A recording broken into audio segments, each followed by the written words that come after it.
wakihangaika kwa sababu ya wizi. Sababu ingine Ruto lazima aende ni wizi.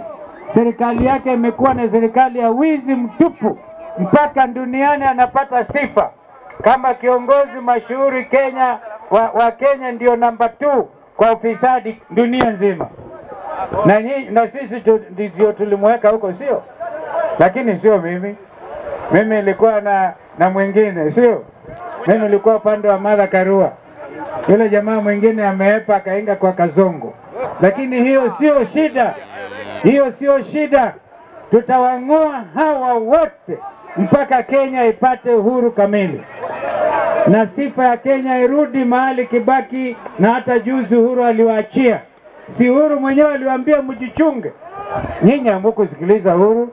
Wangama asema nikimuona Uhuru nimsalimie hata yeye. Aliwaambia huyu jamaa na wajua, hamkumsikiliza.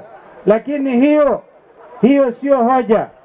Kilicho na umuhimu zaidi ni kwamba tutahakikisha wafisadi wote ambao wameiba mali ya Kenya wanaenda nyumbani. Mimi vile nilisimama wima wakati ule nikaokoa serikali ya Kibaki.